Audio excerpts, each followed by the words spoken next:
Good morning. Hello.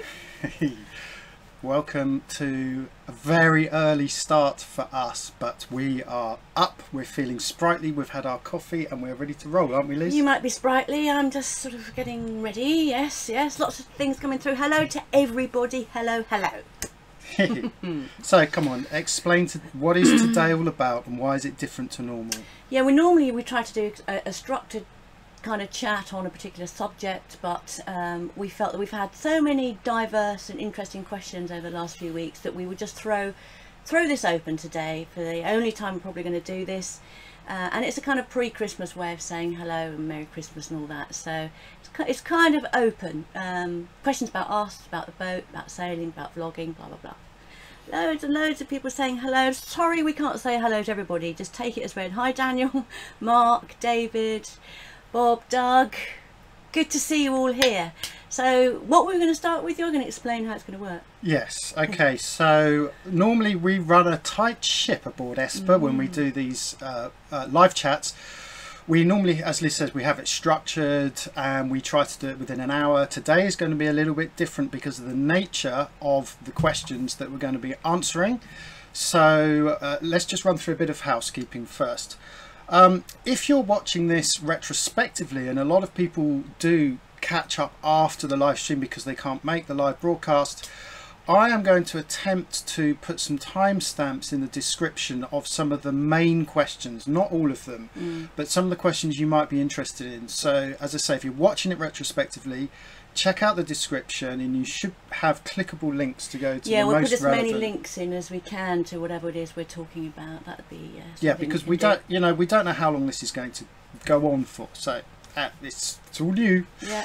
Okay, at the moment I think our health stream is healthy, but if we lose connection, just use the same link and refresh your browser. You might find that we freeze and then it comes back, but if it completely goes, just refresh your browser. And also big thanks to Mobile Tech. That is Larry. Thanks, Matt. He is once again our moderator for the day. Now Larry runs his own YouTube channel, so he knows the score, he knows how things work. And his YouTube channel is quite a unique one. It's all about restoration of trailers, or as we in the UK call them, caravan, but most of them are classic trailers. He's very technically minded, he's got a great way of presenting, but recently he's been posting up some more sort of vloggy type stuff of his adventures around, I think it's Nevada, Larry, isn't it? I think it's Nevada, yeah. So anyway, what Larry's job is to keep the trolls at bay, and also Larry has been following us for a while as well, so he's familiar with Followtheboat. If we're not answering your questions, Larry may be able to step in, or if you ask a question that's already been asked, then Larry will be able to answer it for you. Lisa. On that note, can I just say that if you're asking questions while we're talking like we are now, the chances are we're not seeing your questions, and by the time we glance down, the question may have gone. So try again, and apologies if we miss your question. And I just want to say hello, Haggy from London. Lovely to see you. I think she was saying she couldn't see or hear it. She's in. Oh, she's snowing. Okay. Yes. So on that note, Liz just mentioned about us missing chat. With the chats, it's doing this. And there is one way of getting noticed, and that is the super chat. And if I show you this here, you can see at the bottom of the screen there's a little icon, and it's a dollar icon. Now in the chat where you're typing in your messages, there's a smiley face and there's a dollar icon. Now this isn't available in every country. Some countries don't have this feature, but if you want to get noticed, you press that dollar sign. You can put in a little contribution to the Rum Fund and your name comes up in big flashing lights. Gets our attention. It gets our attention, and then we may be more inclined to answer your questions. So please don't take offence. We had questions sent to us by email, on Facebook, also underneath comments on previous YouTube clips. Got loads here. And of course your questions here. So enough waffle and enough housekeeping. Before we do anything, I want to answer the very first question that came up this morning before we even went live. I can't remember who it was, I didn't make note of it. The question was, Would we ever consider getting a companion for Millie? I don't know, we can't see anything up there. We've got the camera upstairs and it's on Millie at the moment. We wouldn't consider getting a companion for Millie for one very good reason. She really doesn't allow any other cat on the boat. We tried to look after some very small kittens at one stage and she wouldn't even let them on the boat. She is madam. She is the queen, she's the admiral, she is the only cat on the boat. So no. You mentioned Millie cam. Yeah, oh yeah, there it is. There's the Millie cam. It's how dark it is here. That is pointing at Millie's throne. So hopefully as the sun comes up we should have a nice shot of Millie somewhere out there on her throne, but at the moment she's patrolling the marina, making a nuisance of herself. So anyway, back to the our ugly mugs. Yeah, here we are. And also I just wanted to say something about the last episode that went up, and in it we had these weird looking shells that weren't shells. We couldn't understand what they were. And our viewers are so clever and so informed, they knew what they were, and it's these. If you haven't seen the episode, do have a look. Can you see those? They're just sort of flat, beautiful, like little pieces of art with swirls in the middle. We thought perhaps that they were fossils or something, but they're not. They're copper colour, or each one individually a copper column, and snails use them as a little trapdoor. So if they get stuck above water, or if there's a predator coming, they shut their little trapdoor. But most people have said they've never seen any this size, and this isn't the biggest one by any means. We saw them this kind of size, so thank you very much for that, guys. Mike Hunt, what about Americans being welcome around the world? That's one of the questions that came. Yes, we'll deal with that in a minute. Just to acknowledge you guys in the chat, we've got quite a few people in the chat at the moment. Byrne keeps asking what kind of anchor do we use. It's a Rockner, it's a 33 kilo Rockner. We mentioned that in our little guided tour of Esper, which we did just before we went off to the Anambas, so go and check that out. And we've got anchoring next week. And we've got a whole thing on anchoring next week. Steve wants to know, he's asking if Larry's caught any fish. We haven't caught any fish lately. Hi to Vancouver, Mark. Just let us know how the reception's going on the broadcast. It's snowing, we know that, Haggy. We've been getting everyone's Facebook update. It's been snowing. Here it's been raining. Okay, keep going. What else we got? I think what we should do whilst we go through this chat is to kick off with a couple of questions that have been sent to us on the YouTube comments. So if anyone out there has already asked us a question on one of the previous YouTube comments, chances are we've got it here. Just make yourself known in the chat and we will attempt to answer your question for you. Yeah, do you want to start with this vlogging question? No. No. It's a bit...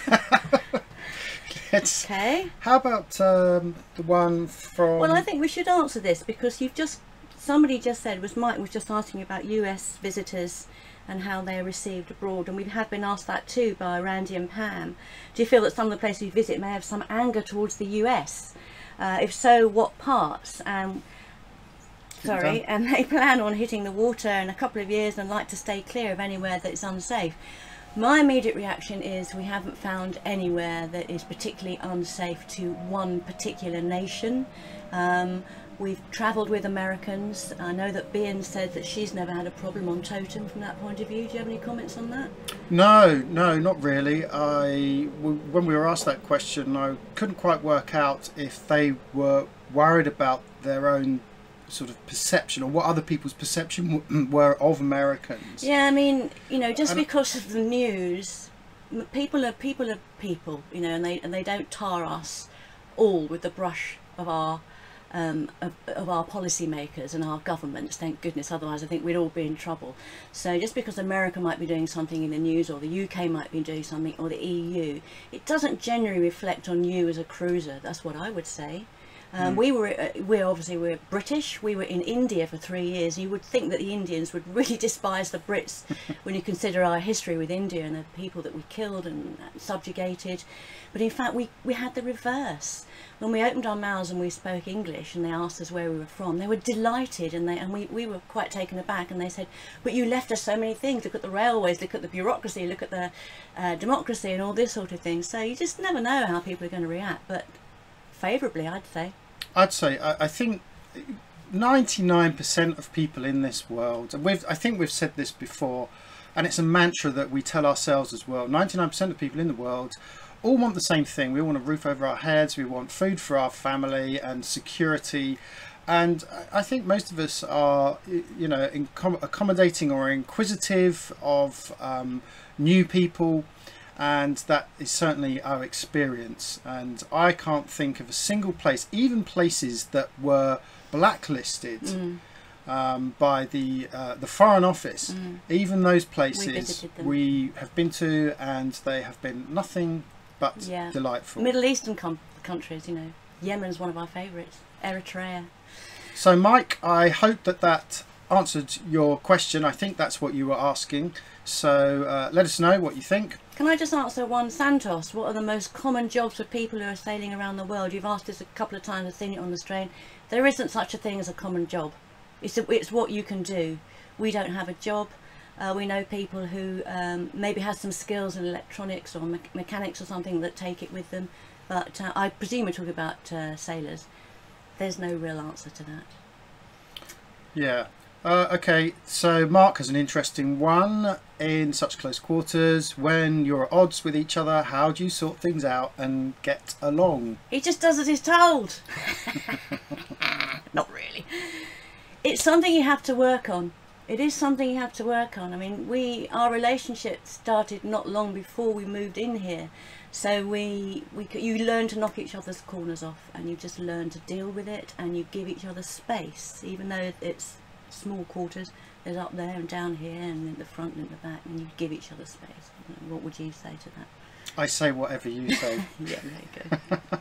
Yeah, I think that's the key thing is space. And you know, if you have your own little interests, even if it's just reading, something you can pursue separately, just to allow that space. Yeah. And you know, it does happen, let's be honest. You know, of course, every relationship is no relationship is perfect, and invariably you will have your ups and downs, but you have to be kind, and you have to forgive, and you have to forget very quickly. Yeah, I think that's the other thing. Certainly that's something I've had to learn, is to forget. I forgive all the time. Yeah. Roger K. Davies, I was surprised you were just talking about what we were talking about. I was surprised you were allowed near the mosque during prayers, but I don't know. I'm surprised you're surprised. We are. Just like, yeah, of course. Why not? Allowed. Yeah, we are allowed. You're allowed to walk past a church when people. It's just exactly the same. The only difference is that women don't go into mosques. I mean, you go into mosques, and in fact, I have been into mosques when they're not being used for prayer. And we have never received anything other than a great welcome. Yeah. Right, do you want me to do anything on here, or pull something out? I'll just have a let's have a look.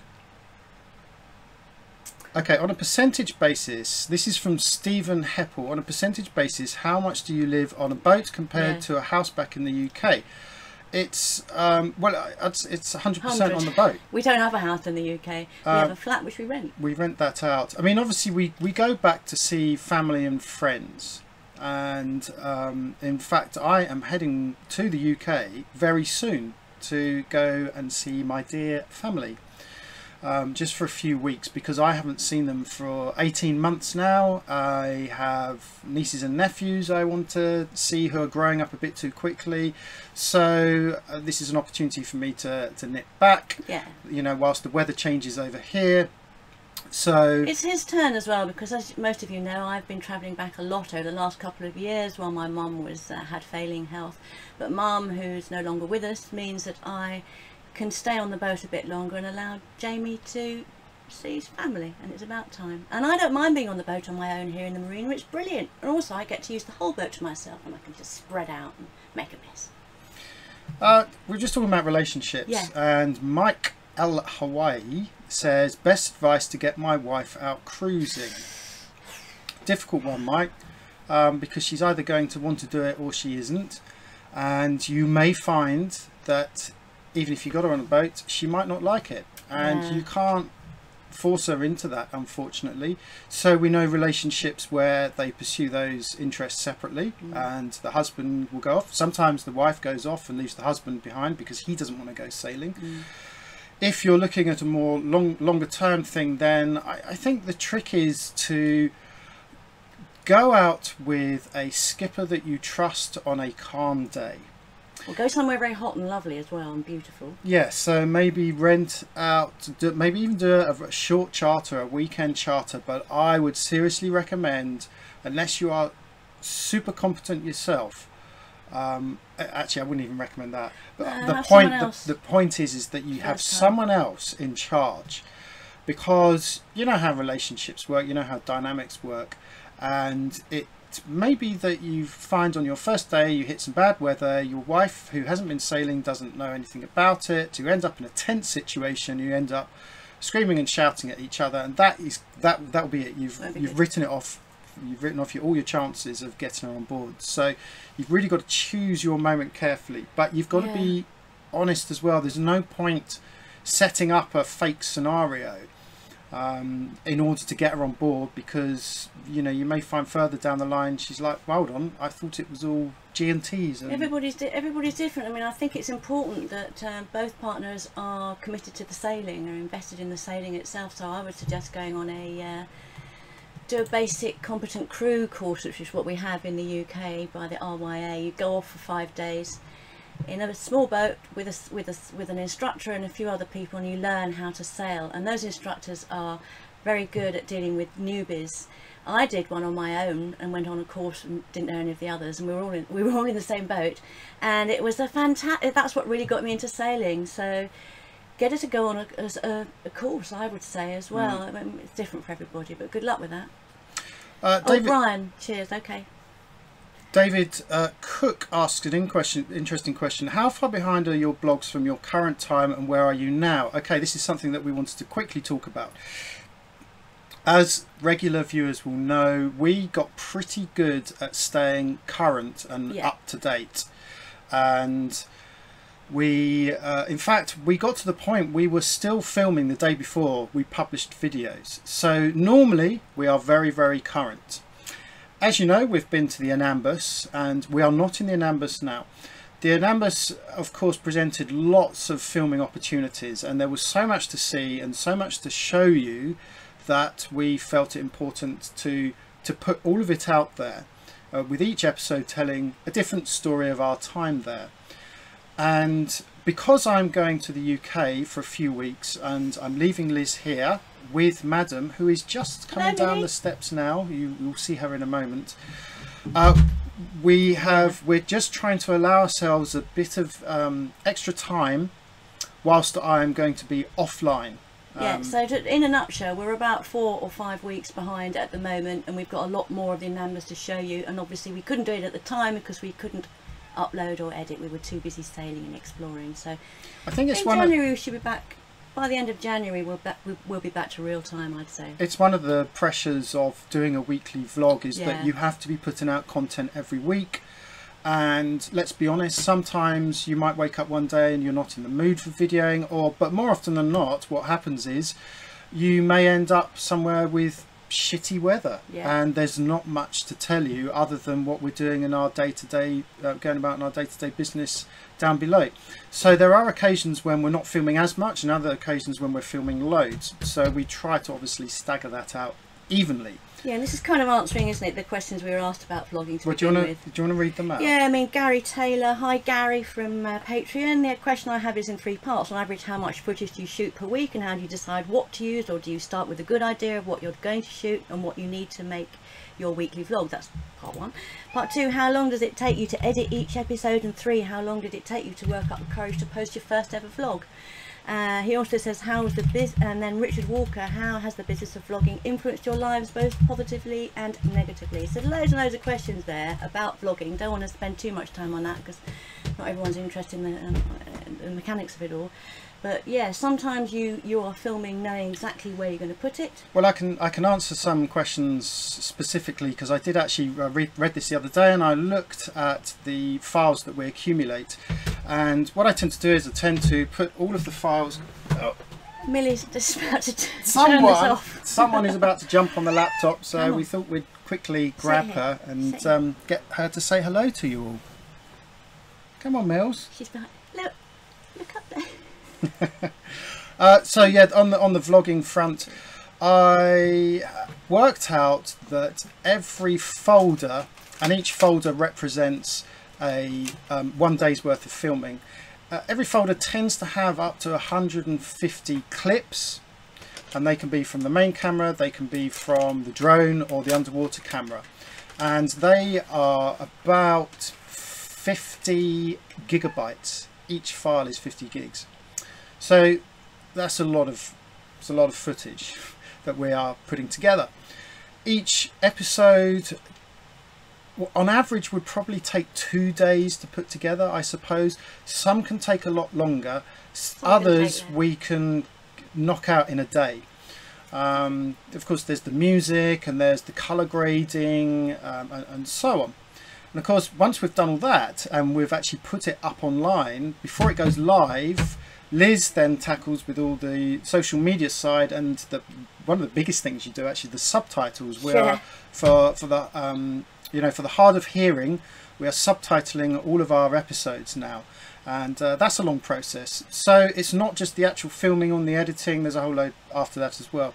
So it didn't take much courage to put up the first video, did it? That was part 3. Did it take courage? Of Gary's question, how long did it take you to work up the courage to post your first vlog?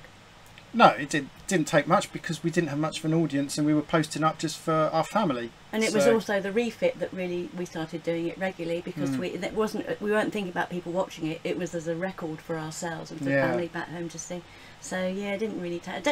I don't think it should take you courage. Just do it if you want to do it, and if people see it, that's great. But it's also, there was another question as well about how it affects your life, and the positives of doing vlogging is, of course, is that you're driven to find new things to do. Yes. In order to record them. Get off your arse. Yeah. Yeah. Next year, by the way, I think next year is going to be broken down into 2 halves in terms of the material we're going to be putting out. We've got a bit more technical stuff to do on the boat, so expect to see boatyard stuff for all you techie stuff. But the second half, we are planning a 6-month trip back into Indonesia, going to some different places. So there's going to be a real mix of things, and this is partly what vlogging does. It kind of makes you think, okay, let's try something new, let's try something different. And to be honest, we won't know what we're going to do after that. I mean, we're going to start the east coast of Malaysia again, as you say, go to Indonesia, and then we don't know. Someone's been asking what our plans are. We don't know. We may get a long way through into Indonesia and continue east, or we may come back this way and regroup and go across the Indian Ocean. So we only do it in small chunks, our plans, because one of the joys of this life is not having deadlines, schedules and plans. You can just go where the fancy takes you when it takes you. Should give a big shout out to Happy to Win. Yes. Thank you very much for that. Thank you. Just used the super chat and says, have a cold one on me and a kibble for Millie. I think, is that nibble or kibble? Is that a word? It says kibble, but I don't know. But I don't know, if you're watching just now, Happy to Win, you'll have seen it. She's just had her morning treats, which is a regular thing. She's gone out again now. What else? We've got lots of questions here that we're missing.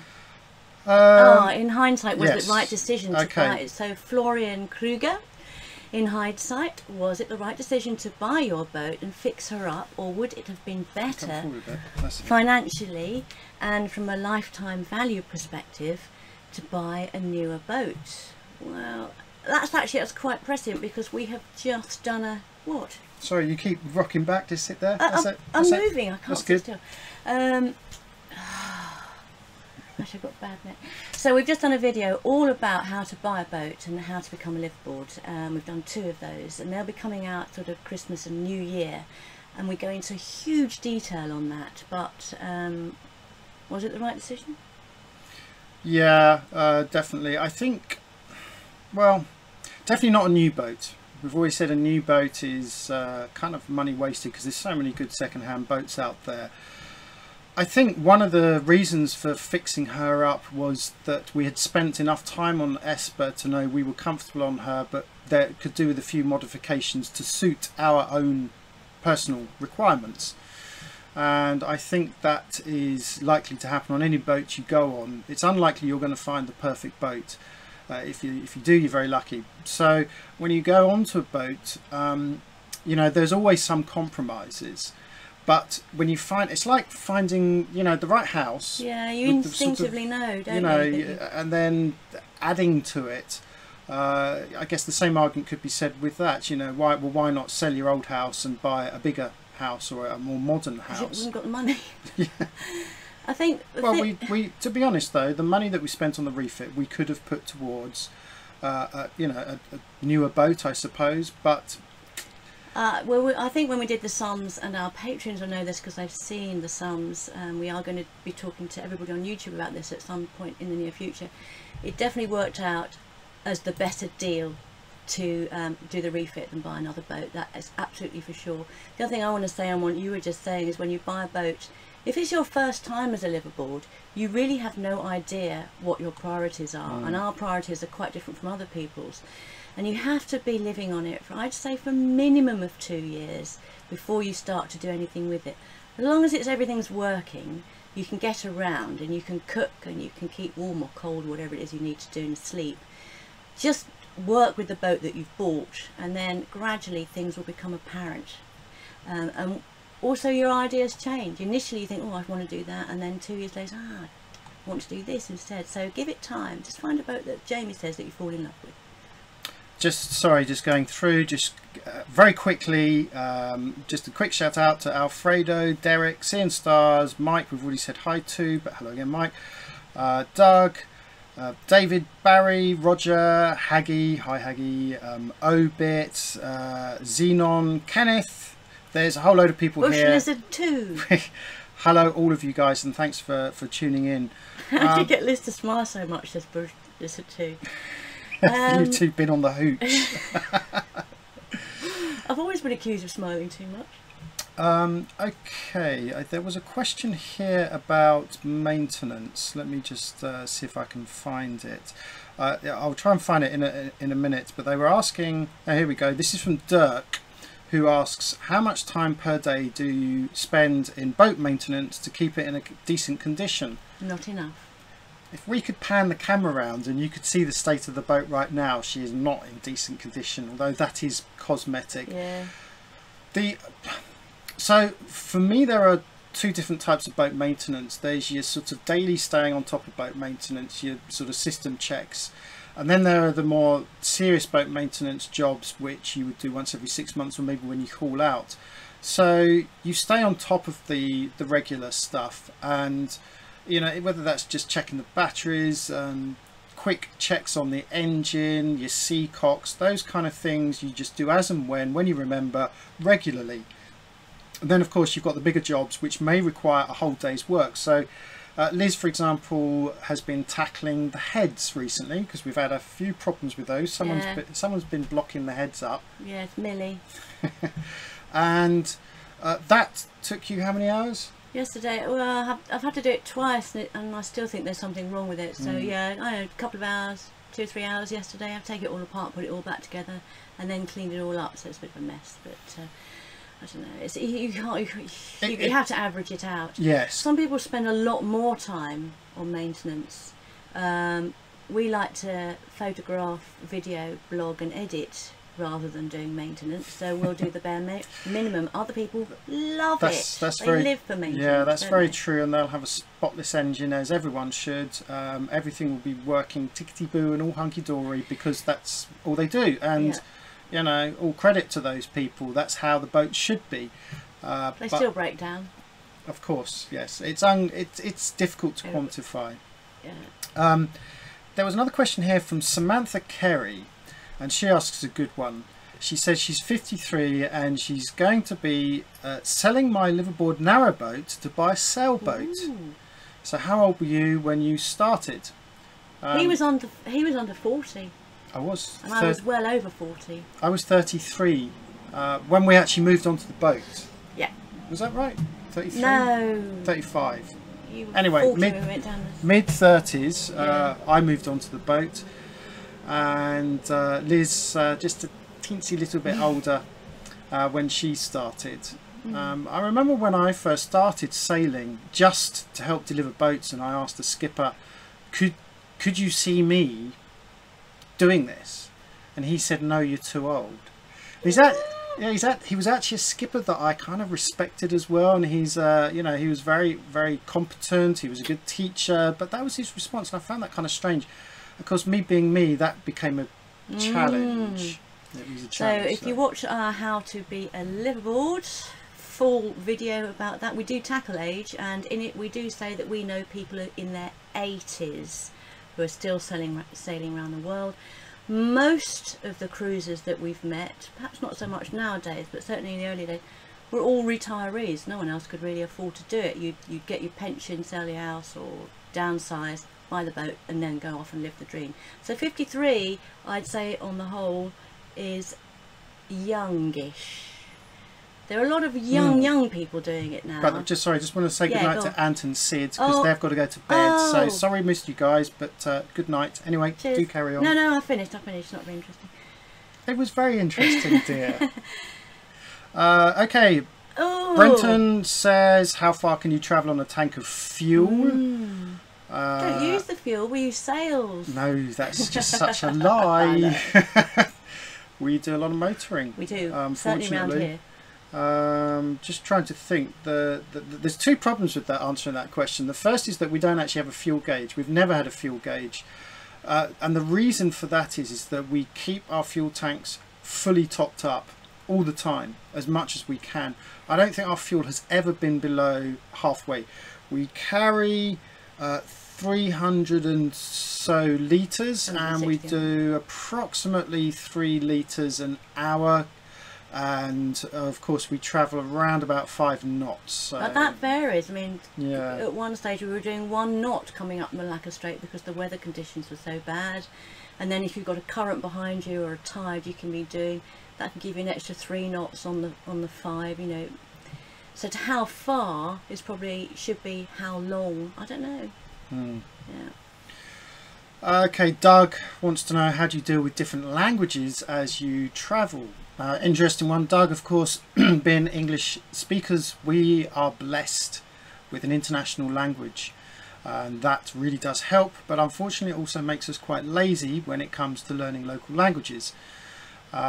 We picked up some very, very basic Thai, but again we were in that kind of environment where there were enough people who could speak English. It was a little bit different in the Anambas, but Bahasa Indonesian is quite easy to pick up, at least just the very, very basics. And of course, when you've got programs like Google Translate, then it's a lot easier. And in fact, you can have conversations with people that you can't communicate with normally using some of these apps. So, you know, we try to pick up the basics. We think it's quite important to do that. But it's so far it's not been, we've never really felt intimidated by it, have we? No, not at all. A couple of things here. Bob Lewis, have you ever considered a trawler? More room? Love trawlers, beautiful things, but they don't have the white flappy things, so we really love the sailing. Perhaps one day if sailing becomes too much, we would go to some kind of motorboat and maybe a trawler. I like tugs. Yeah, I think they're great boats, and yeah, don't see why not. Wouldn't write it off, to be honest. As a liveaboard, definitely not. LAS skin protection ? Short and to the point. Very, very important in this part of the world. If you've been watching our videos, you'll see that I'm usually covered from head to foot in an all-in-one rashi. It's not because you need it in the water, it's because you need it to avoid terrible skin damage. So yes, normally actually physically cover, but also factor 50 on our faces and on your head and a hat. Okay, 2 questions here I'd like to tackle. Neil McNamara says, hi guys, love your work. I'm looking at buying my first boat. Would you suggest buying a small boat, 28-30 foot to start, and then upgrading to a bigger boat to cruise? Well, Neil, we actually have a video coming out in the next few weeks, which is all about how to become a liveaboard and then how to buy a boat. We don't answer that question specifically. There's two schools of thought though. You know, one argument is to do exactly what you're planning to do, to start off as soon as possible by buying what you can afford now, and then maybe upgrading by all means. If it's going to, you don't say whether you're going to be a liveaboard though, because 28 to 30 foot as a weekend sailor is a lovely size. It's a great size. So we were told when we were going to buy Esper, she's 43.5 foot. That we were stupid to make our first boat such a big boat, you know, but we didn't know any difference. So yeah, I think size is in the eye of the beholder. Gordon Shanahan says, have you considered an electric motor conversion? Okay, so we tackled this issue, was it last year when we put in our new engine? So the longer term viewers will know we had some big engine problems, and we went through the whole decision making process of buying a new engine, and we looked at electric motor conversion because it was at the time that UMA were putting their electric engine in, and they were documenting their excellent process. But for us, at the moment, we just felt that A, it was too costly. That was the biggest thing. But B, we wouldn't have the range that we'd need without putting in a generator and a huge battery bank as well. So it's something that we keep an eye on all the time. Love the idea, but just at the moment, it's just not practical and affordable. But have a look at our playlist. I think one of the playlists will cover off that exact question and the process that we went through when trying to decide what to buy. Yeah, but we love the idea. Hello, Southend-on-Sea, Rossi Pop. And what else have we got? Hello from Quebec, Canada. See, all over the world. Wonderful. I think we really should answer some of these questions that were given to us beforehand. Should we name a couple of people to see if they're out there? Bill Baker. Bill Baker has asked this several times. Oh, yes. Bill Baker says, tell us about your tattoos. Yes, you do see our tattoos quite a lot. Do mine first while you prepare yours. No, can you see? I don't know if it's going to come up. Mine is a half arm tattoo, and it's basically, I had it done in London, and it's an English summer. So there's butterflies, bees, blackberries, blackberry leaves, caterpillar. It's a red admiral butterfly, my favourite butterfly. Reminds me of my youth and London and England and everything. So wherever I go in the world, I thought I would want to take a little bit of an English summer with me. So that's mine. Mine is a marlin. It's a fish, and it's done in the kind of Japanese style, I suppose, like you'd expect the koi carp. But I'm a Piscean. I'm not into that whole thing, but it's probably the only thing that's been consistent in my whole life is the fact that I was born a Piscean, and I am a water baby. I love the water. I also love fish as well. So it's something that is not temporary in my life. It's one of the few permanent things in my life, and it's just a nice little bit of artwork as well, and something we both got them just before we started our sailing thing, and I know I'd like to get more. Yeah, you want a whole back tattoo, don't you? I'd love a back tattoo. I guess if we go somewhere, perhaps the Pacific. Japan. Yeah, Japan. We're thinking about Japan. Somewhere. Yeah, so it's got to be really important. It's got to be an important one. So we've got people in Canada, people in Scotland. Hi to Munden Manuel, John Nicholson, where apparently it's freezing. Here it's very hot. I've got a fan on over there, but it's not reaching here. And Jamie shut all the windows in case it rains. So it's hot in here. Okay. Which sailing channels do you watch? Says Brad. I watch Delos quite regularly, and we do support them on Patreon, and we've been in touch with them a few times. I dip in and out of some of the others, but to be honest, we don't watch many of the others, simply because we're doing it ourselves already and don't have much time to do it. And when I watch YouTube, I want to get away from sailing and video and vlogging, and I want to watch stupid things from British TV, stupid comedies and panel shows and things like that. So yeah, Delos is the only one that I watch regularly. Okay, we have, but by the way, we should just say on the note of other sailing vlogs, maximum respect to anyone out there that does this, whether they're big or small, and we do dip into them, and you know, especially the likes of Delos and Vagabond. I think anyone that can make a success out of something like that and get so many people involved, and also a lot of non-sailors as well, because especially those two channels, they attract a lot of non-sailors, and to be putting out consistently weekly stuff like that, we know how time consuming it is, and these guys make very good storytellers, and you know, as I hope you think we do too. So you know, I don't know if they're probably watching now, but all of you guys out there, well done. Any of you, you're all great. Yeah, and Larry, yes, we watch your videos too. Yeah, of course, that's the other thing, we watch other non-sailing stuff as well.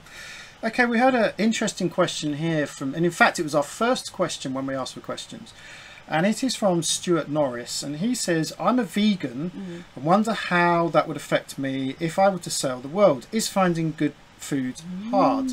Well, I should precurse this answer by saying, Stuart, that I've been a vegetarian since I was 18 years old. Long time. And didn't like meat even before then. Throughout my whole childhood, in our family, I was the one person that just couldn't bear meat, and I still now don't eat meat. Occasionally I might have had once or twice in my life the odd slice of salami on a pizza, but essentially both our diets are vegetarian. They're not vegan, they're vegetarian, so I appreciate vegan is even more strict. Whilst we are on coastal places, there's always somewhere to get fruit and veg, isn't there? And good fresh fruit and veg. Where there are people, there's food, and everybody eats fruit and veg, so you can always get that. In this part of the world you can get nuts. I mean, I'm not quite sure about the vegan diet, what you can and can't do. You can't do dairy, can you? That's right, yeah. But bean sprouts, for example. Yes, big. Tofu, in fact, soya. we bought, when we started, we had a bean sprout jar that had a lid on Made with gauze on it. And so I'm sure you know this, the idea is you put your bean sprouts in the bottom and add some water and they grow, and of course the air allows the thing to get in. The problem is in the tropics, if you left it too long it fermented quite quickly, so you had to stay on top of that. But I see no reason why a vegan diet would be too much for a I think it'd be great. Yeah, I mean, if you're going anywhere like this, and particularly India and Thailand, the vegetables are just lovely. The only thing I would say is when you ask for vegetarian, which I always do, they don't always get it, and it'll come with a bit of chicken in it, so you just have to be really, really careful. But yeah, not a problem. Somebody, where is it? About his wife. Okay, so Gordon just asked another question about water tanks and water maker. Is it worth the money? Absolutely. The water maker and the solar panels are the two biggest things that I think we bought on the boat that offer us complete independence. And the water maker, just brilliant to be able to not have to wash up in salt water. I think that's the big thing, you know, whether it's washing up or clothes, or washing yourself. You know, traditional sailors before water makers would douse themselves in salt water and then give them a quick rinse in fresh. I have to say, it's uncomfortable. So yeah, water maker, absolutely, definitely worth the money. And you know, I think more modern water makers compared to older water makers are more reliable. Yes, they break down like anything else does on the boat. Again, you just stay on top of that. I mean, in the Anambas, we didn't have to worry about going back to find water at any time. We could have stayed out there for months because we were just making fresh water all the time, and it just gives you a lot of freedom. Joshua Baxter, as a weekend sailor, we go often, but my wife's biggest argument for more time on the water is her fear of sharks. What is your experience with these dangers? Well, in 11 years of sailing, I've seen 2 sharks. I saw one in the harbour at Lippy, no one else saw it. It's big. That's because I was fishing. And I saw my first shark underwater when we were snorkeling in the Anambas. It was a black tip reef shark. And I share your wife's concern about sharks. I think it's a natural thing, and if you are of the Jaws generation, we were all told how terribly dangerous and how they're always hunting you and trying to kill you. It's not really the case. It's an irrational fear, I think. I don't know, just encourage her to get in the water. Maybe she needs to go under the water, maybe diving. I think it helped for me to go under and get in there and see that, and see what's underneath. It's baseless fear, that's all I can say. It really is a baseless fear. She needn't worry about sharks. There are far worse things to worry about. I've got a whole load more questions here. Quentin, question for Jamie, your thoughts on hunter yachts versus Amel. I'm sorry, I don't wish to be rude. I don't know if that's a serious question or not. I would say there is no comparison. Do your homework. I personally haven't sailed either. We've been on Amels, but we haven't sailed either. It's like comparing, you know, what is it you say? Chocolate with cheese? Something like chips those and are chocolate. two things that are both very good but different. Yes. Okay, and then I think an Amel is a very good boat. A few more things on systems. Alapico, hello, good morning to you. Lovely to see you, or good evening even. Just asked about refrigeration. We have 2 fridges on board. We also have an aeroplane going over right now. It's about that time in the morning when they start to happen.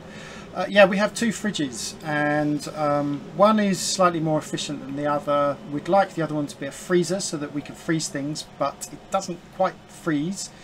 And they cope pretty well. They have big holding plates, so you can either have the large holding plates, which is about so thick, or you have the thin plates, which you can bend into shapes.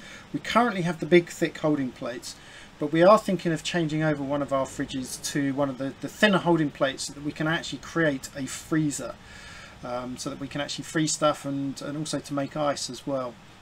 They run at anything between 3.5 to 4 amps each. They are not on all the time, so they take it in turns. And as I say, one comes on a bit more frequently, partly because it's less efficient, and also because it carries my beer, so it's always being opened. We had a few questions that we are going to be answering in our how to buy a boat and how to be a liveaboard, but a couple of people were asking about draft. Did we think about draft? No, not really a consideration, and draft hasn't affected anywhere we wanted to go. Our draft's 2 metres. Yes, we're about the same as Delos. I think somebody else was yeah, I think what you'll find is that if it's too shallow, no one's going there. Except catamarans. Obviously, catamarans do have that advantage. They can get in a lot closer. Build to kill. But if you go to a cruise, let's pick Langkawi, for example. Yeah. You go to a cruising area, and obviously the closer you get to shore, the harder it is to get in because of depth. But as you go a bit further out, there's plenty of places to anchor. So that draft thing has never crossed our mind, and it's never really been an issue for us. I don't think it's an issue for most people, really. Unless you've got some huge, like 4-metre draft. But even then, you can, all the big boats are out there. They anchor further out, and you've got a decent dinghy with a decent outboard on it. It's not a consideration. I don't think it is. Yeah. John B says, if you get caught in a heavy storm at sea, is it best to motor, storm sail, or heave to? Well, motor. You definitely don't want to motor. I think it always bothers us when we are motoring, and we had to do this coming up Malacca a couple of weeks ago. The boat was doing this, and we were doing 1 knot, as Liz said. When the boat's doing that, 2 things are happening. The first is that your fuel is getting slopped around, and higher percentage of picking up dirt to block the fuel, and also you're putting extra demand on that engine, which of course should be secured down nicely, but that whole drive system is having that extra pressure put on it because it's trying to spin and also cope with the downward, upward, left and right motions. And just want to add, the reason we were doing it is because we were in a shipping channel. We weren't out at sea, and there was no wind. And there was there was wind. It was in the wrong direction, and we couldn't sail out of it. No. If it's really horrendous, you could heave to. Yeah. I get kind of impatient with doing that. I like to be moving. Yeah, I don't think we ever have. Couple of times, I think. Yeah. I don't remember. I must have been asleep. Probably. Yeah. Okay. Oh yes. This does come up quite often. Richard Walker asked, how do you manage currency exchange and what do you do to avoid losing money during the exchange process? Money these days is so easy. Every country has ATMs. I just take the card, go in and get the cash out. So in local currency. We keep a few dollars on the boat because it seems to be the international currency still. But not really. It's just ATMs and cash card, and depending on your country and what your different banks offer. There's a UK bank that we bank with nationwide where you don't pay for transaction fees abroad, but some of the banks abroad will charge you each time you take money out of the ATM, so they'll charge you at this end. So I tend to take a lot out in one go, but they're only small amounts of money. And when it comes to currency exchange in banks, you just have to swallow it. I'm not going to spend hours and days working out, you know, the different point, whatever it is. You just put it into the equation. But access to money is really easy. It's only a few places you can't get money. And you hopefully have done your homework and you load up the cash beforehand. Okay, a couple of questions here. First of all, let's start with Olive Cousin, who asks, why don't we put a underwater camera to record below the surface like a surveillance camera? We do that.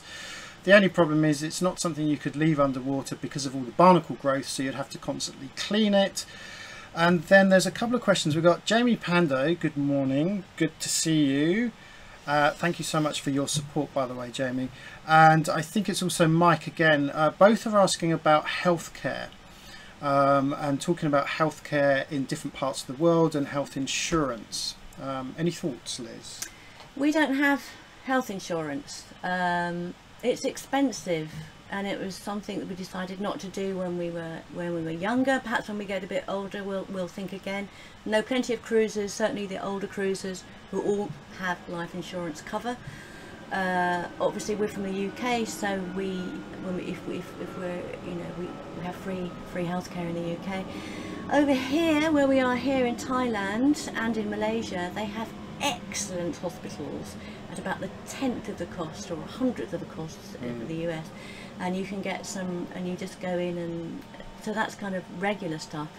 Accidents and emergencies, we have repatriation emergency cover on our boat insurance. That's the only insurance we've got for health. So it's kind of what your situation is, I think. Daniel, just picking up on talking about banks, says Capital One Bank in the US has no international fees. There you go. But that's all very well, but the problem is, Daniel, is that you will still get charged if you are using an ATM, say, in Thailand. Yeah, it doesn't matter what card you use. They'll charge you irrespective of so that. Yeah, so that would be the same situation as we are with Nationwide. At least you don't get charged at your bank, but some of the local countries, they do charge you. And Sean, who asks, how is your new motor going? Very happy with it so far. It's been good. It's seen us up and down the Malacca Straits a couple of times now, over to the Anambas. Well, we actually sailed to the Anambas and mainly did motoring around, sailing around the Anambas. But yeah, touch wood, she's been good. We'll give her a little overhaul when we haul out in Pancor in a couple of months' time. But yeah, it's all been good. A couple of questions I quickly want to answer. Haggy Jamie, is there any protection for Liz whilst you're away in the UK? I have Millie. Millie is my protection. My sharp wit and quick tongue. No, I don't need protection, and I like being on my own for a bit, so that's all cool. And Jessie Reed, have you picked up much speed with the new sails? I think that we probably have picked up sail. I mean, the efficiency is so much better. You're the expert. Yeah, I think where we've noticed it the most is in lighter winds.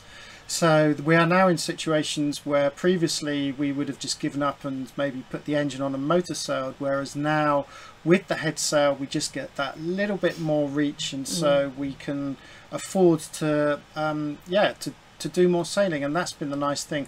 Haven't tested it so much in really heavy weather, of course we'd furl it away anyway, but certainly that lower cut and larger length has allowed us more efficient sailing and sailing full stop in lighter winds. So yeah, so thanks to Phil for that. That's Phil of Zoom sales, by the way. So. Yes, which we'll put a link to. Can we see Millie? Yeah. Is it? We've got the light is dawning. She may be up there. She is. That is Millie's throne, and that's where she spends 80% of her waking moments. So there you go. She's watching the dawn come up. She's also watching the dock, because there is one cat that comes up and down this dock, and Millie doesn't like it, and it's terrified of her. So she's ready to pounce. You will notice, and maybe you can hear in the background, there's a plane going over, but Millie has got pretty good at not getting freaked out by the planes. She used to, and I know animals generally are a little bit scared of things flying above, but she's got quite used to it now, hasn't she? She has. A couple of people have been asking us if we're ever coming to the US. It is in our plans. We both would like to cruise the US, so yes, but when, is a different story. But yeah, we're particularly interested in going up the East Coast, perhaps going inland. Definitely, definitely up there. It's for one me, of our biggest dreams. It is definitely one of our biggest dreams. To go into Manhattan, to sail our boat into Manhattan. We would love to do that. For me, it's that kind of New England, Martha's Vineyard kind of area in the fall, and then maybe up to sort of Nantucket. Yeah, I'd love to do those kind of romantic areas. But of course, you guys know the States is a huge country. There is so much to see, and there's lots about the States that we don't know that I'm sure when we discover we will fall in love with. So definitely it's up there on our list of places to go. Will you ever cruise the UK, says the sloop image. I mean, that's another thing that we would love to do. We would love to do circumnavigation of the UK. We would love to sail Ireland.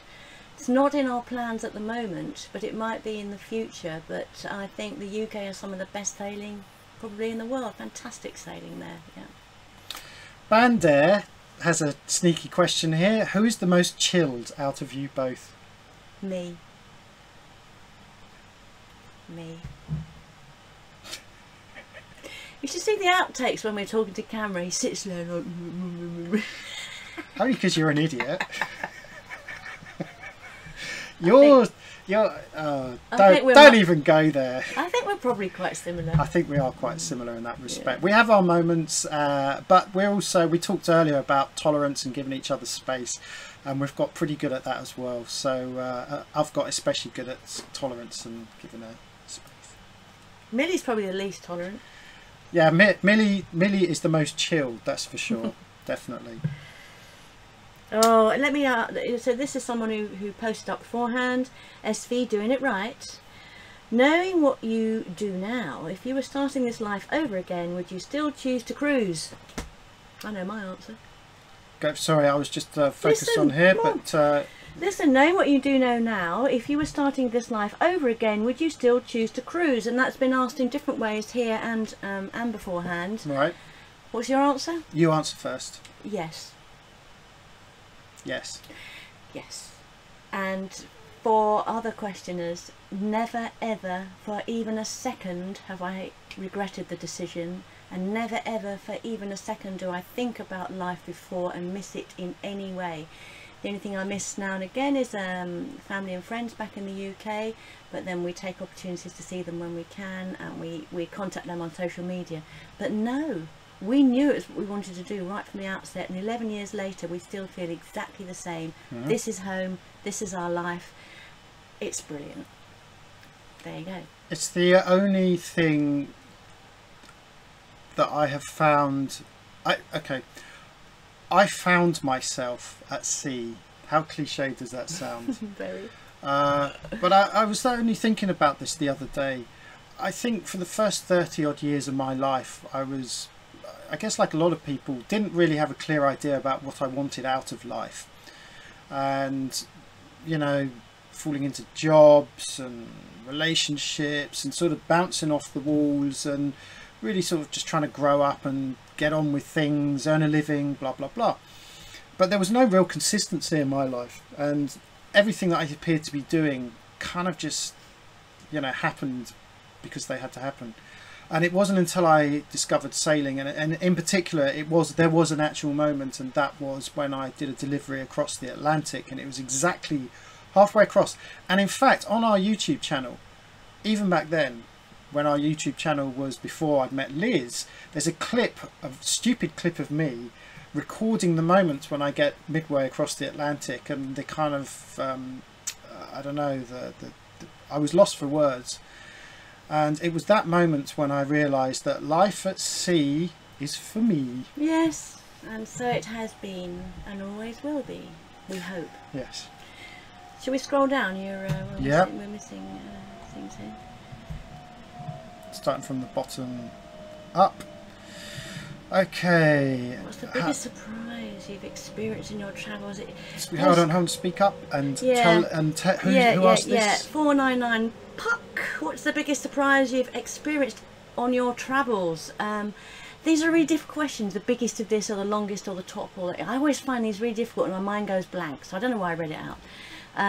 But one of the things that I've learned, one of the things that I really take home and constantly trying to get across to people, is that people, no matter where they are in the world, whatever their religious or political backgrounds, are fundamentally good and fundamentally want the same thing: a roof over their heads and their children's heads, send their kids to school and enough food in their bellies. That is the thing that perhaps shouldn't have surprised me, but has warmed me over 11 years of travelling in all these different countries. I think that's my answer to that one. And also the diversity of the other yachties that we meet. Yes. You know, had these preconceived ideas of what a yacht owner was, and finding that the type of people that sail is as many and as varied as the type of people who live on land. So you get people from all walks of life within the sailing community as well, which is nice surprise. Okay. Jamie asks about Fatty Goodlander, who apparently is in Langkawi. Now, this is a name that we come across all the time. Don't really know much about him personally. I don't know if we're supposed to. I think he's big in the States, and a few people have talked about him. I think that Brian interviewed him. I don't know. I might be getting confused, but yeah. And somebody put a photograph of him up saying he looked like you. Oh, really? Yeah. So he's obviously a very good-looking, young, handsome chap then. He is.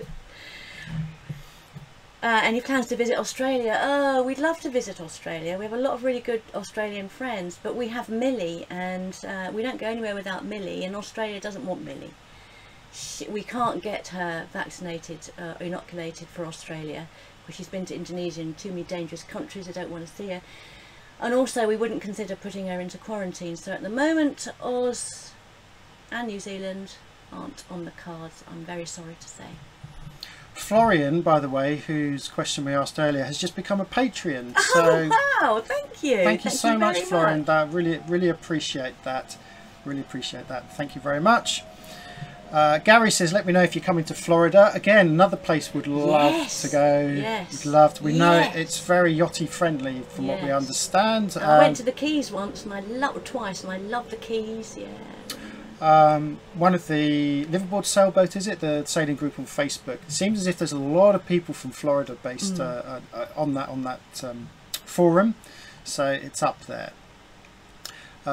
Gogs wants to know how we get Millie in and out of countries, considering their laws. Well, kind of going on from what I've just talked about Australia, we do consider always before we move to a new country what their rules are. Check it online.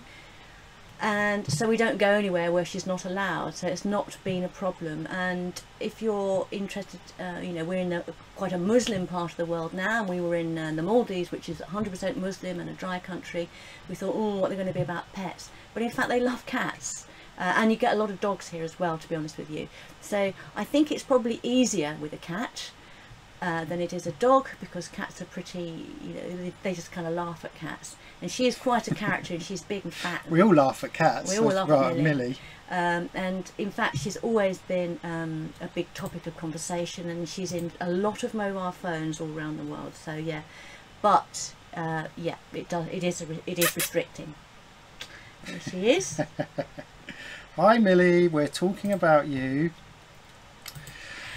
Yeah, look, from Charles. Yes, good point. Yes, Charles Buchanan. Have you found it difficult to get fairly reliable internet? My wife teaches online, and it's almost a necessity during certain times of the year. It's like this.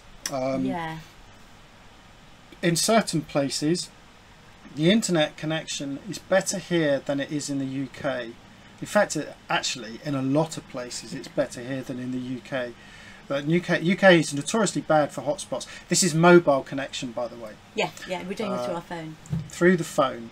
And on the whole, both Thailand and Malaysia in this part of the world has been pretty good for internet. But you will hit black spots. Then, of course, you'll go to countries like Indonesia, and just the one area of Indonesia that we know, the Anambas, nothing. There was, I think, 2 places where we could get the internet, and we were only there for a day at a time. So we had no internet. But, you know, the world is getting more connected.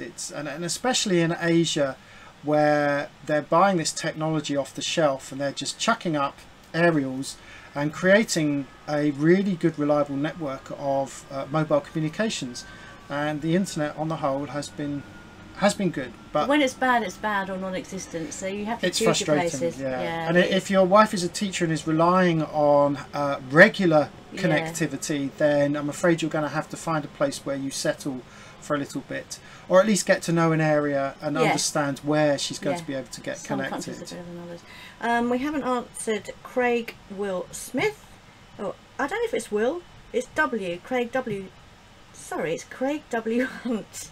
While she's trying to work out who that's from, Obit123 has just sent us a little contribution to the Rum Fund via the Super Chat. Don't forget, if you press that $sign, doesn't work for everyone, if you press that $sign, you can throw in a little contribution to the Rum Fund and get your name in lights. Yes, and you haven't asked us a question, Obit, so ask away and you'll be next. So let me just get this right.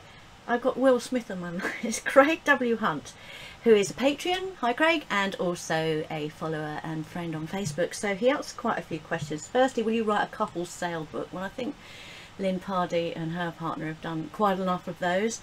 I'd like to write a book one day, but I don't think it will be for a long time yet. We're devoting all our time to videoing at the moment, so nice idea.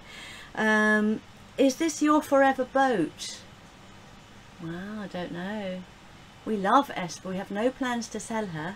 If somebody just dropped us £1 million, we might be persuaded to upgrade. Yeah, because I think there's a lot of us invested in her as well. But of course, that's the same with every boat. You become so emotionally attached to her that the idea of selling her is it would.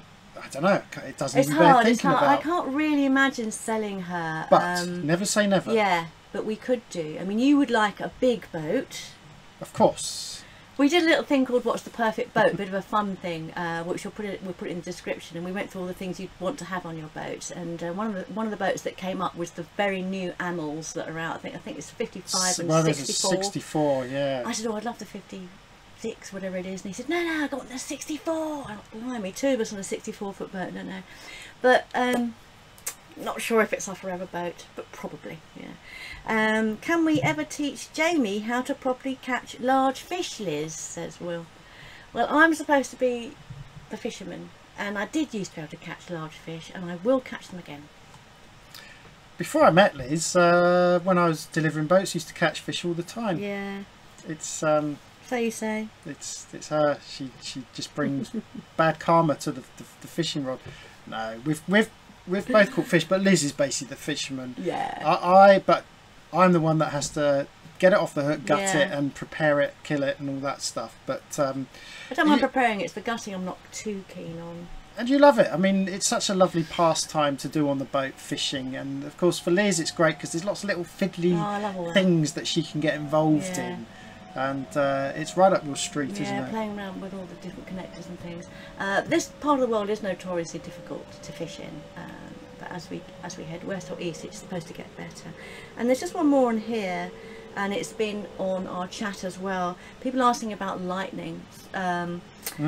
Mitch Copeland says, what kind of protection can you get on your boat for lightning? And I can't remember who it was. It was a little further back, saying, had we been hit? Well, yeah, we were sort of hit in India. We took out the radar, didn't it, and a few instruments. Yeah, I wouldn't say we were hit directly. I think if you're hit directly by lightning, you know about it. Yeah. But we were on the boat at the time when it happened, and it was certainly in close proximity. We saw the flash of light come through the saloon, and then next morning when we went to turn on the instruments, yeah, it took out our radar and our chart plotter.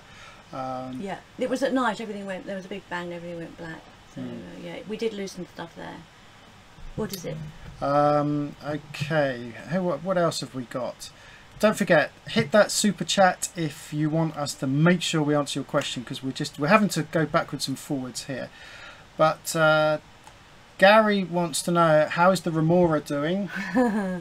If any of you haven't watched latest videos, we picked up a passenger, and it turned out to be a remora, which is better known as a suckerfish. And Liz does a very good piece on identifying it and talking about the life of the suckerfish. Yeah. And we worked out that we'd actually picked this suckerfish up before we'd even got to the Anambas. He spent the entire time with us in the Anambas and then some. Back, I think basically he joined us in Singapore and left us in Singapore when we came back round, probably. Yes, he didn't really want to go up the Malacca Strait, so we lost him then. But he was great fun. Millie absolutely mesmerised by him. And we got to the stage where I was feeding him little bits of her food, and he'd come out and he'd look up, almost like, you know, like dolphins look up, and he'd see me and he'd come straight out and he'd really fastly just pick the food up. Loved him. It's such an interesting fish, and still not a lot known about them really. So. Haggy asks, do you keep a weapon for protection? Haggy, you may have missed this, but we actually answered this in a Q&A. So if you go to our playlist, for those that don't know, all of our videos are in playlists, which makes it much easier to watch our videos chronologically. But in one of the playlists, we have one called Q&As, questions and answers, and we talk exclusively about weapons and piracy. Go and check that out. We've talked about it a lot. Well, people can get involved in the chat. If you have an opinion on that, then do let us know. But it's something that we've talked about quite a bit, so check out that video. And we were talking about refrigeration, and Derek Tracy recommends an Engel from Australia, which runs at -18 degrees at 2.4 amps an hour, which is really, really efficient. Now, funny enough, Derek, Liz wasn't so aware of this, so I pointed her towards the the other Aussie make. I forget. Yeah, is it Igloo? No, it's God, they've all gone. It'll come to us. Yeah. And a lot of our Aussie friends have these, and we're thinking that maybe we can give up the space of our second fridge, the one that we call the freezer, actually take that out and put one of these more efficient systems in there. For those, Esky, of course, yeah. Esky. For those that don't know, all of these makes, and the Aussies seem to be really good at it, but there are some good makes in the UK as well. They are portable refrigeration systems which are super insulated, very efficiently insulated with modern materials. They have a Danfoss compressor, just like you would on a normal refrigeration system on a boat. And they come in all different shapes and sizes. So I think the smallest one we've seen is like 15 litres or 10 litres. I mean, it's tiny, maybe a bit more than that. But like the idea of having a separate freezer compartment. Definitely, because where our one is at the moment, it's underneath a seat that we never ever use. There's a great area there that could be used much more efficiently. To have a nice big, another nice big fridge would be great. So I think we should be getting one of those. Susan asks, safety while sleeping and moored. Not quite sure what you mean by safety. Could you explain that in a bit more detail? Do you mean security in terms of being boarded, or do you mean safely at anchor? Not sure. Come back to us on that, Susan. Okay, let's scroll back down. Yeah, Waco, there we go. 4x4 Conqueror mentions Waco as an alternative to Esky.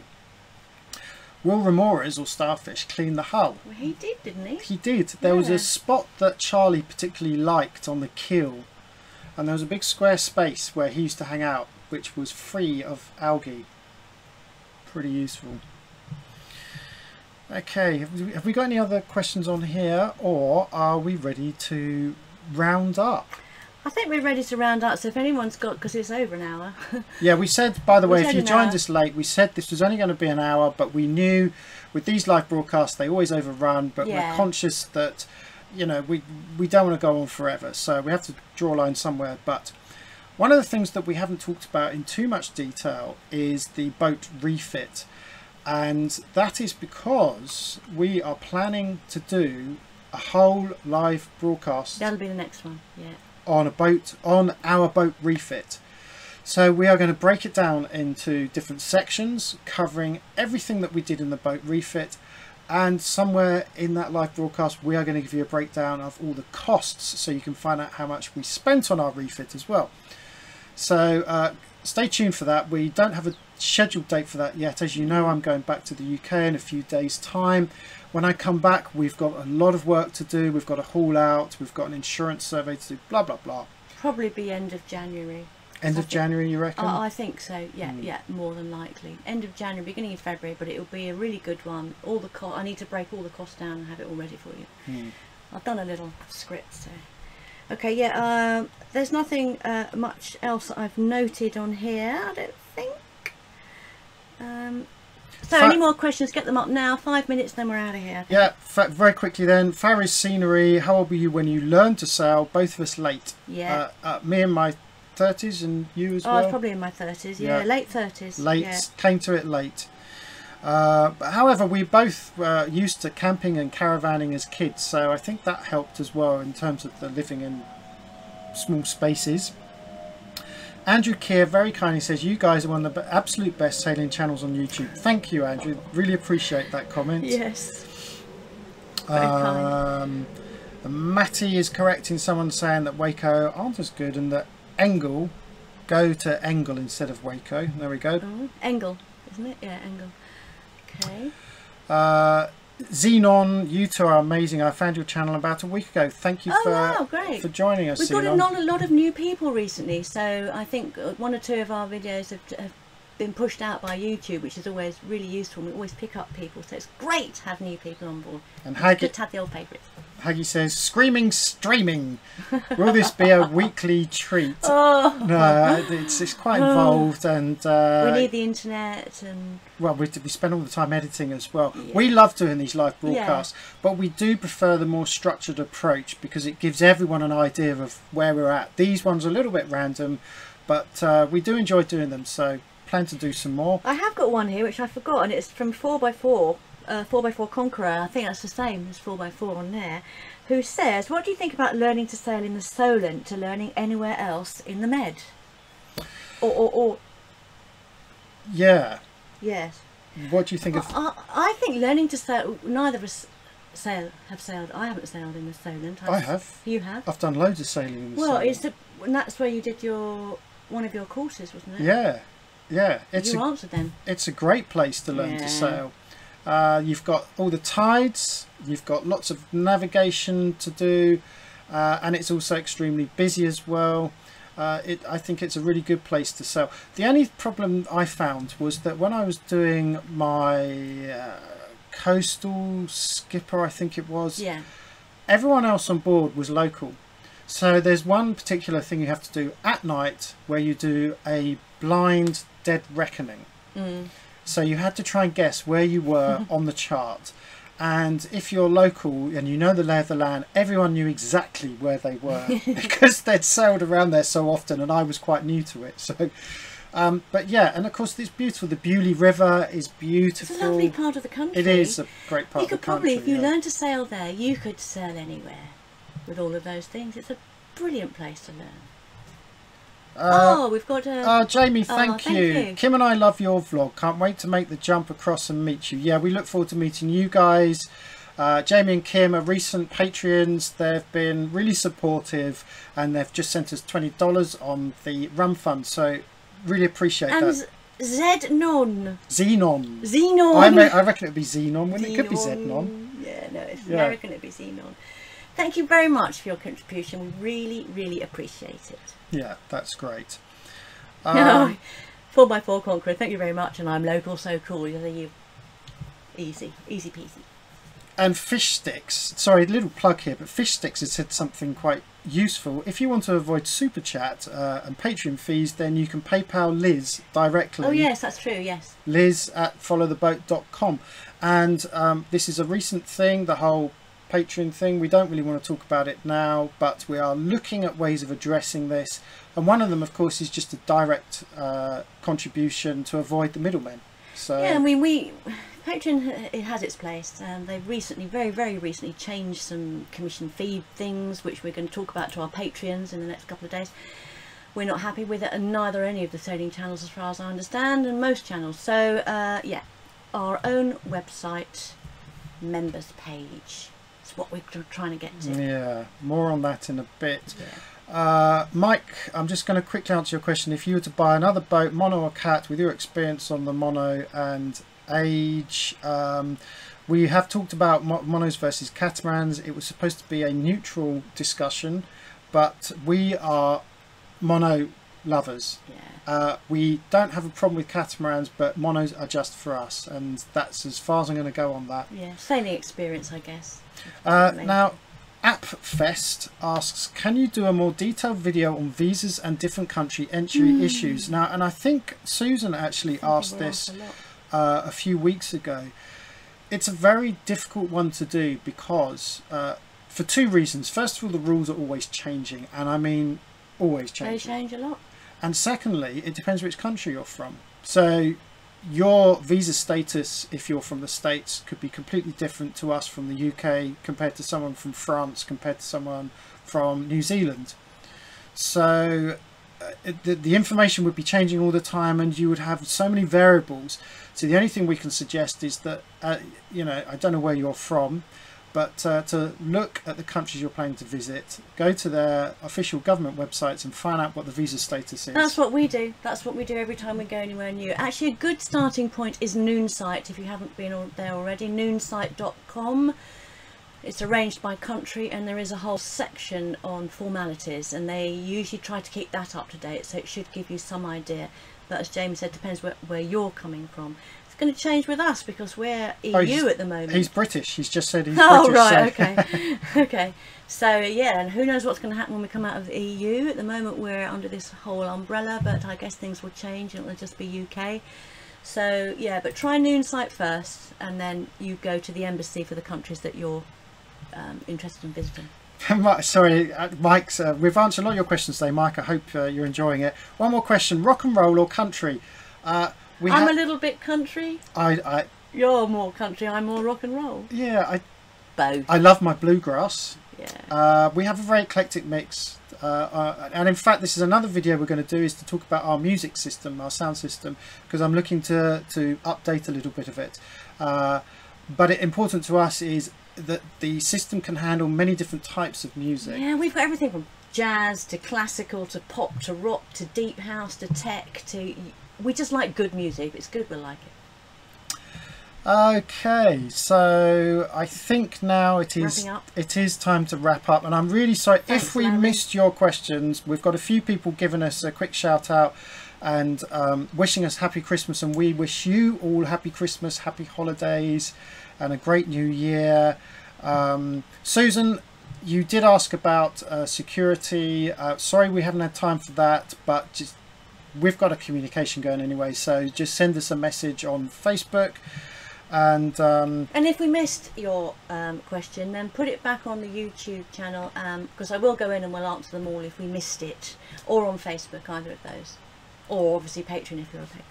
If you found this chat useful, then hit that super chat and send us a donation to our rum fund, and if you fancy become a Patreon until we sort out this possible issue we may have. It's not our issue. This is not our issue. This is a worldwide issue. Yeah, with creators Patreon. are not happy with Patreon, basically. But in the meantime, that is the system we're using. And as we've said, Patreon goes towards this kind of thing, this kind of production. But in the new year, we have some sailing plans that we want to put to our Patreons. And we've got some goals that we'd like to achieve as well. So we look to our Patreons for ideas and for inspiration. This is the reason why we do this, is for our YouTube viewers and our patrons and rum funders. And so in the new year, we've got some ideas we want to put to them. If you want to be part of that, and if you want to be part of deciding what we do, where we go, how we edit our videos, the subjects that we cover, then please do consider becoming a Patreon. It means a lot to us, and it really does help us do what we love doing. Anything else to add? I think another little a little view of the young lady there. Millie. Oh, there she is. So it looks like it's a bit of a cloudy day here in Malaysia. It'll probably brighten up to be intensely hot later, and I think we might cycle off and have a curry breakfast now, everybody. Yeah, well, thank you guys, thank you very much, thank you all for your comments. As we say, sorry, Liz is telling me to do something. You saying get rid of Millie? Yeah, I'm saying just say so that we can just say goodbye and wave to everybody. I thought perhaps everyone would just want to look at Millie. Yeah, don't blame them. There's the link for our Patreon page. You can see it down the bottom there now. Thank you very much, guys, and appreciate your time. Obit, wow, Obit, thank you once again. He just sent another contribution. That's really kind. Very kind. Thank really you. Appreciate that. If you've got any other questions, pop them in the description below. Yeah. Sorry, in the comments below. They are different to the live chat. The live chat is what we see now, and then it sort of magically disappears. Yeah, we lose all your into questions, you ether. see. That's the problem, that your questions disappear. So ask your question again in the comments and we will answer them. Definitely, yeah, over the next day. Got any ideas for any other live broadcasts? Let us know. Here she comes. Hello, Millie. Do you want to grab her quickly? Hello. Come on, Mills. Come on, Millie. We're just getting the most important crew member up. She's come to say goodbye. There you are. Oh. There we go. Say goodbye, Millie. Goodbye. Bye-bye. Bye, everybody. Thanks, guys. Take care, and remember, peace and fair winds.